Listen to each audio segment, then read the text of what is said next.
তোমরা কেমন আছো? আমি ভালো আছি। আশা করি করোনাকালীন দুর্যোগময় মুহূর্তে তোমরা ঘরে আছো, সুস্থ আছো, ভালো আছো। অনলাইন ক্লাসে তোমাদের শুভেচ্ছা অভিনন্দন জানাচ্ছি।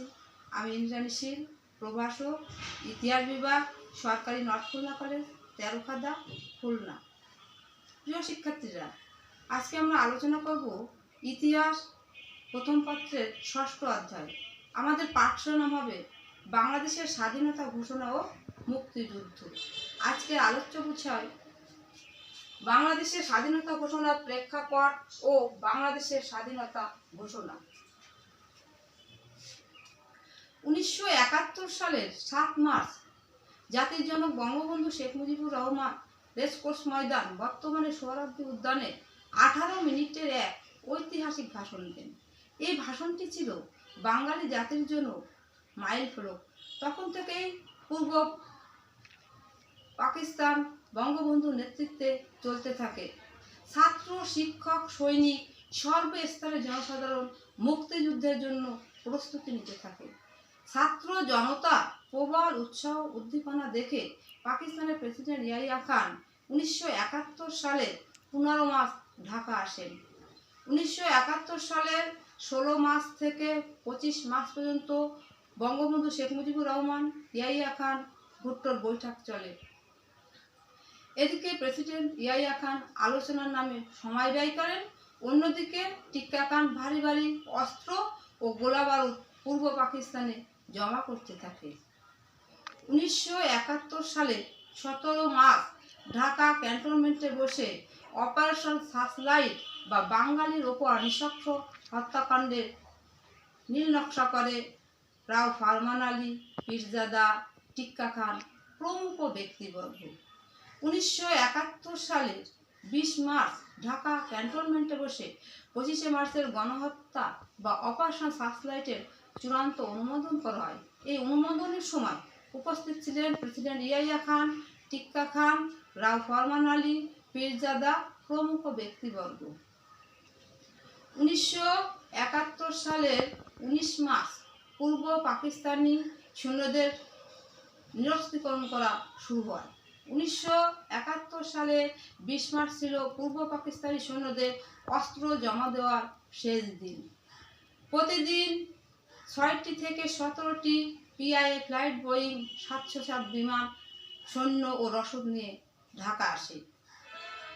পর্যাপ্ত সৈন্য ও অস্ত্রবোঝাই জাহাজ চট্টগ্রাম বন্দরে অপেক্ষা করতে থাকে।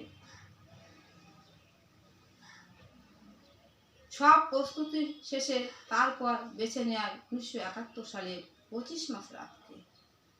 1971 সালের 25 মার্চ রাত যখন ঠিক 11:30, এ সময় পাকিস্তানি সেনাবাহিনী বিভিন্ন দলে সজ্জিত হয়ে ঢাকা শহরের রাস্তায় বেরিয়ে পড়ে। এ সময় প্রথমে হামলার শিকার হয় ঢাকার ফার্মগেট এলাকায় মিছিলরত বাঙালি ছাত্র জনতা। তারপর পাকিস্তান সেনাবাহিনী Rajarbagh police line, Pilkhana, Dhaka cantonment আক্রমণ করলে বাঙালি পুলিশ ও ইপিআর সদস্যরা তাদের জীবন বাজি রেখে আক্রমণ প্রতিহত করার চেষ্টা করে, কিন্তু তাদের ভারী অস্ত্রের কাছে যুদ্ধ করতে করতে এসব পুলিশ সদস্যরা অকাতরে প্রাণ বিসর্জন দেয়। পাকিস্তানি সেনাবাহিনী ঢাকা বিশ্ববিদ্যালয় এলাকায় চালায় নৃশংস হত্যাকাণ্ড। কারণ সকল আন্দোলন কেন্দ্রবিন্দু হচ্ছে ঢাকা বিশ্ববিদ্যালয়। অর্থাৎ 1952 সালের ভাষা আন্দোলন থেকে 1971 সালে মহান মুক্তিযুদ্ধ পর্যন্ত ঢাকা বিশ্ববিদ্যালয়ের ভূমিকা ছিল অত্যন্ত গুরুত্বপূর্ণ। পাকিস্তানি সেনাবাহিনী ঢাকা বিশ্ববিদ্যালয়ের জগন্নাথ হল, সার্জেন্ট জহিরুল হলে রকেট হামলা চালিয়ে আগুন ধরিয়ে দেয়। ছাত্রদের মৃত্যু নিশ্চিত করার জন্য রুমে রুমে তল্লাশি চালিয়ে গুলি করে, ব্যানর দিয়ে খুঁচিয়ে হত্যা করে।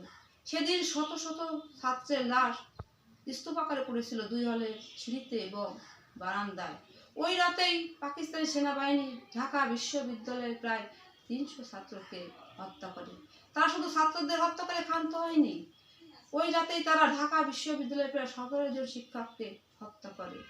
আর রোকেয়া হলে চালায় পাশবিক নির্যাতন। পাকিস্তানি সেনাবাহিনী কোনো কোনো ছাত্রীকে পাশবিক নির্যাতন করে নির্বিচারে হত্যা করে।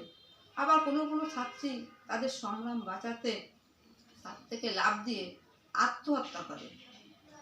এভাবে 25শে মার্চের গণহত্যা চলে ঢাকার শাকারি বাজার, তাঁতি বাজার, মিরপুর, গণকুটুলি, রায়ের বাজার বিভিন্ন এলাকায়। এই 25 মার্চের গণহত্যা শুধু ঢাকায় সীমাবদ্ধ ছিল না, এটা ক্রমান্বয়ে রাজশাহী, রংপুর, দিনাজপুর, বগুড়া, খুলনা সহ বিভিন্ন জেলা শহরে পাকিস্তানি সেনাবাহিনী নির্মম হত্যাযজ্ঞ সংগঠিত করে। রাত 1টার দিকে সেনাবাহিনীর এক প্লাটুন কমান্ডো সৈন্য জাতির জনক বঙ্গবন্ধু শেখ মুজিবুর রহমানের ধানমন্ডির বাড়িতে আক্রমণ করে বাংলার অভিসংবাদিত নেতাকে গ্রেপ্তার করে। অবশ্য গ্রেপ্তারের পূর্বে জাতির জনক বঙ্গবন্ধু শেখ মুজিবুর রহমান ইপিআরের ওয়্যারলেসের মাধ্যমে বাংলাদেশের স্বাধীনতা ঘোষণা করে যান। জাতির জনক বঙ্গবন্ধু শেখ মুজিবুর রহমান 1971 সালের 25শে মার্চ রাত 12টা 20 মিনিটে অর্থাৎ 26 মার্চের প্রথম প্রহরেই বাংলাদেশের স্বাধীনতা ঘোষণা করেন। এ কারণে 26শে মার্চকে জাতীয় ও স্বাধীনতা দিবস হিসেবে আমরা পালন করি। জাতির জনক বঙ্গবন্ধু শেখ মুজিবুর রহমান বাংলাদেশের স্বাধীনতা ঘোষণাটি দিয়েছিলেন ইংরেজিতে, যাতে বিশ্ববাসী বুঝতে পারে। ঘোষণাটি ছিল এরূপ যে, this may be my last message from today, Bangladesh is independent. I call upon the people of Bangladesh, wherever you might be and with whatever you have, to resist the army of occupation to the last. Your fight must go on until the last soldier of Pakistan occupation army is expelled from the soil of Bangladesh and final victory is achieved.